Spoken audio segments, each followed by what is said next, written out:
In addition to not having a television, I avoid watching news or listening to the news.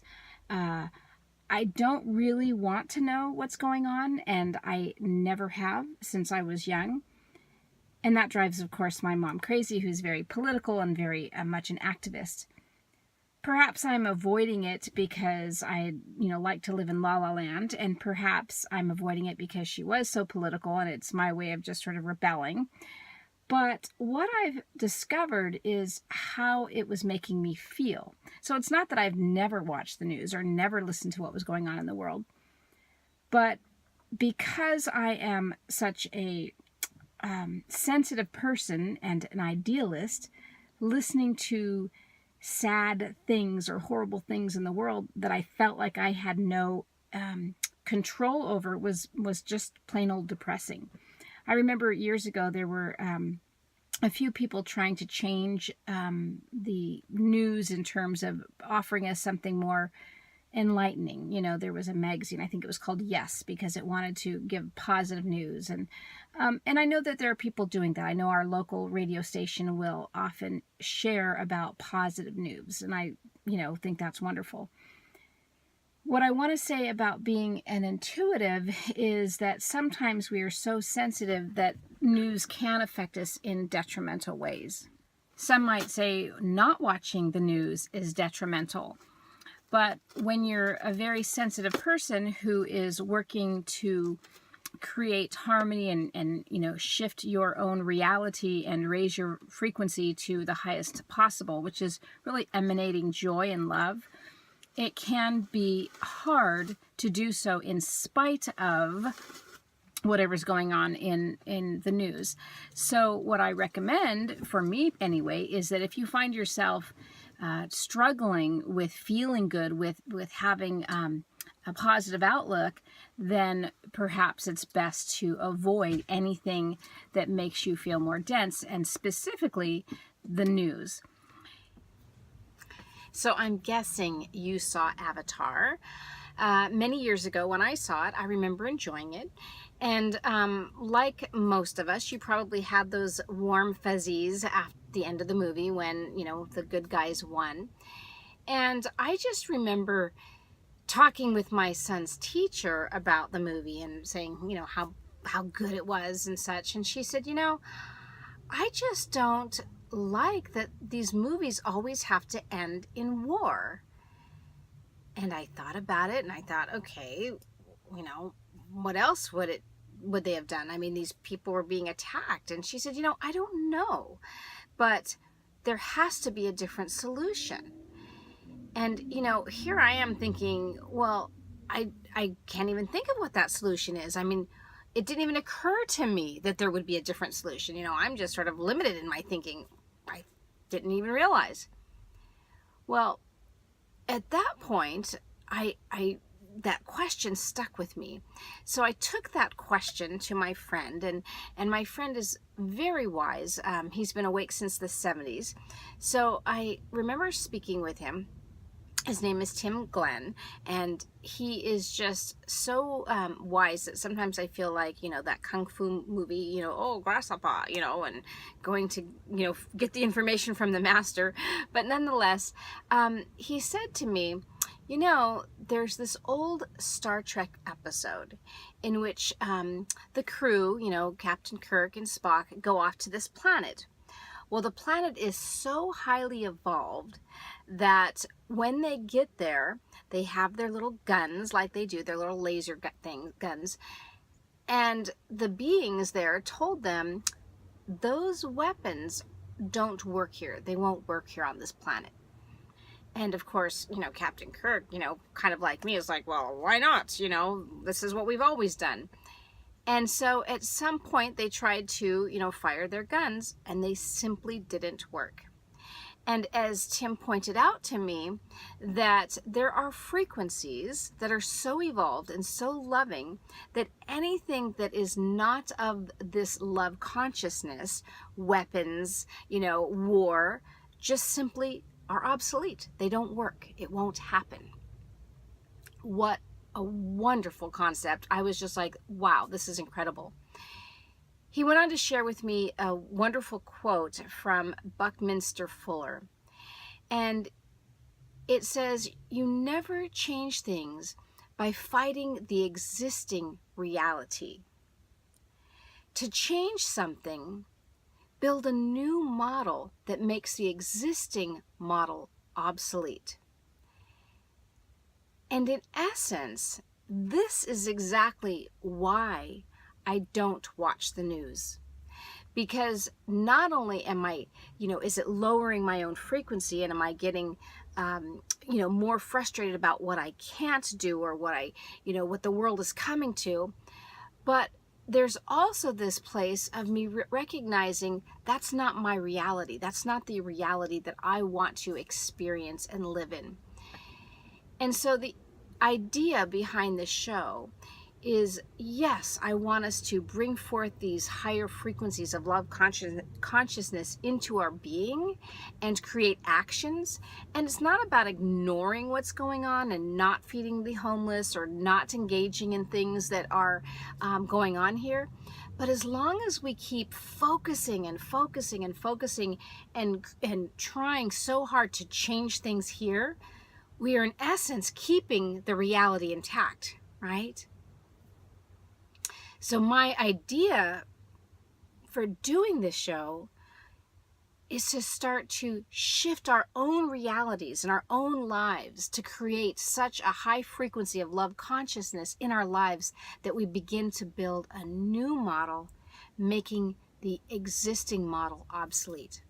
So that's what I'm hoping to achieve. That's what my intention is for me personally, and that's why I'm inviting you to go with me on this journey, so that we truly are creating a whole soul revolution. So in this episode, let's play with this idea of shifting our reality away from what isn't working into what is and what we want. Oh, and I did want to add this really cute hat. My son knitted this for me in 5th grade when I homeschooled him. Of course, I was his teacher, but isn't it cool? Anyway. The other day I had a session with a client, and what I saw was her frustration, right? We are all hitting these points where we are feeling a little bit more frustrated with how the world is. What I saw though was not just the external, oh, there's this going on, or, there's something I have to go out and fix.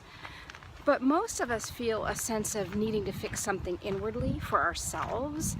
And for her, it was this sense of, where do I want to live? What work do I want to do? A very common issue. But what I really saw on a deeper level was not the frustration on this superficial plane, but really the frustration at having to experience a vibration on a regular basis that wasn't compatible to her.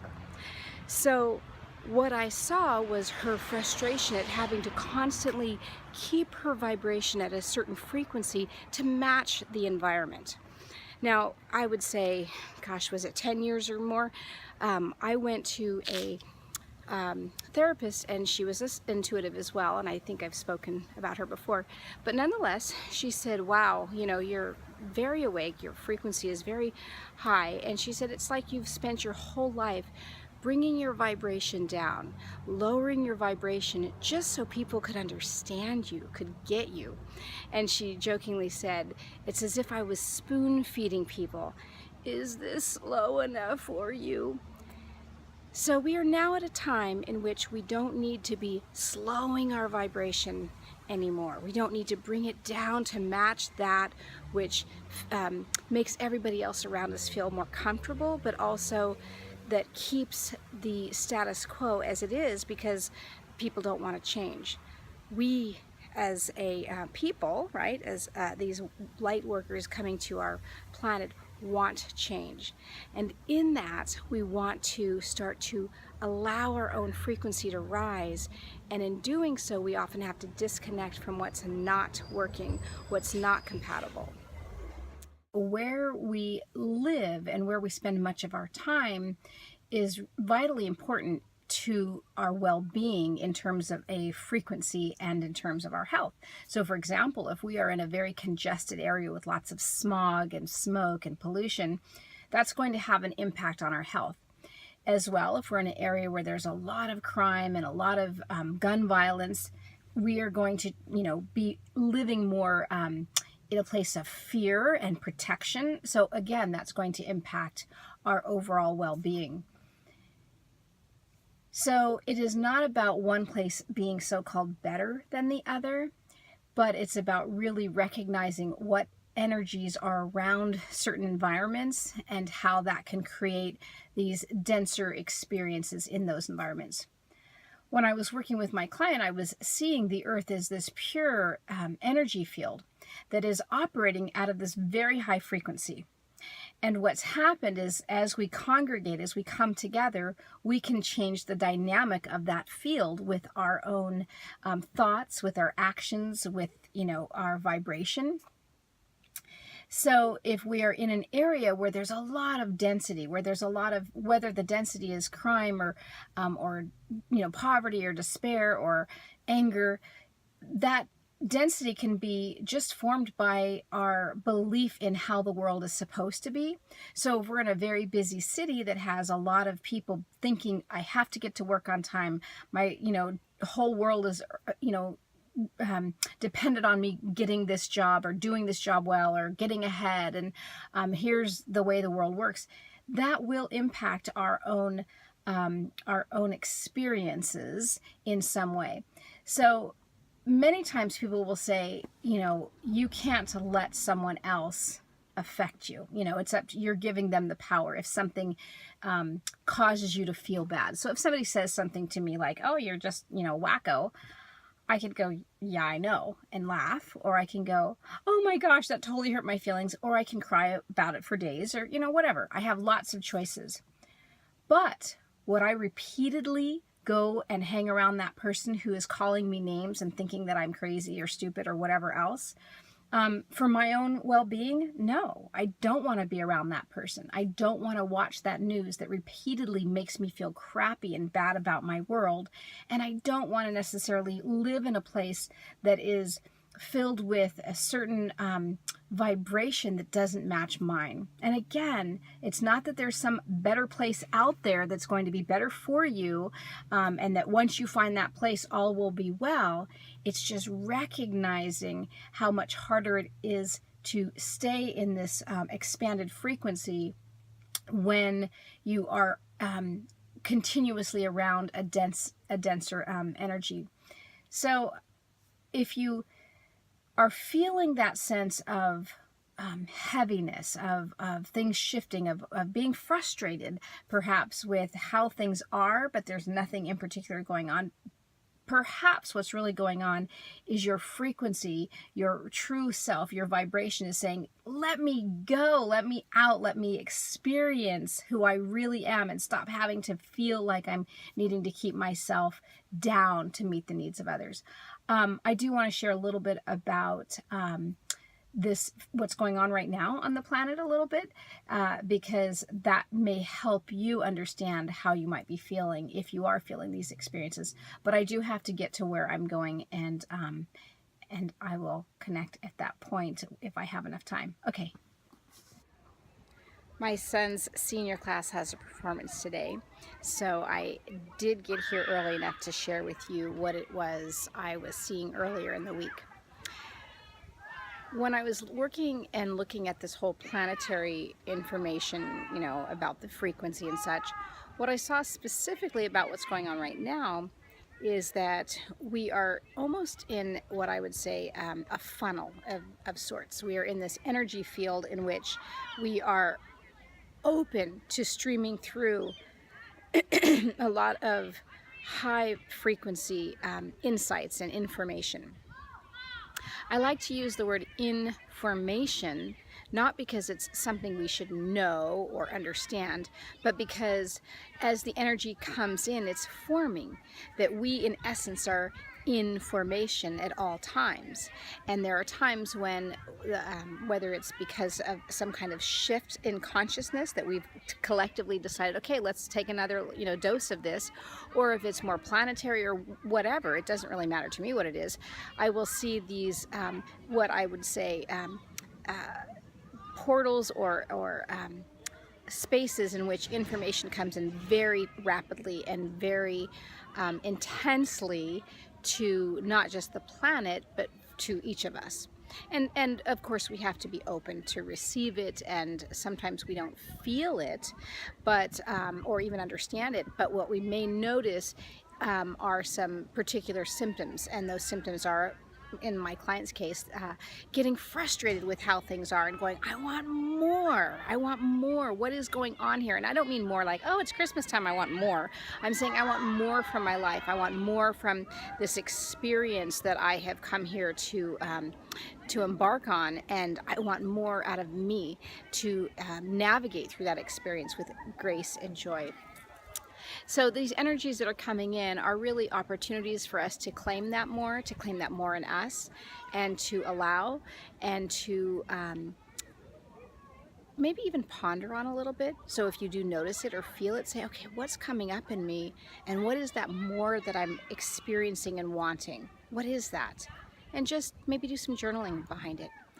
So just to validate, I guess, what you may be feeling is this huge blast of energy coming through. And I see it's going to be continuing through the first couple of weeks of, say, January. I'm just seeing it almost like I said, like this time period as we're heading into the new year, as we're gathering new parts of ourselves and expanded parts of ourselves, so that we can really take them with us as we move into the new year and catapult. So anyway, the questions I want to ask are, how do you experience and remember that natural resonance that you operate from?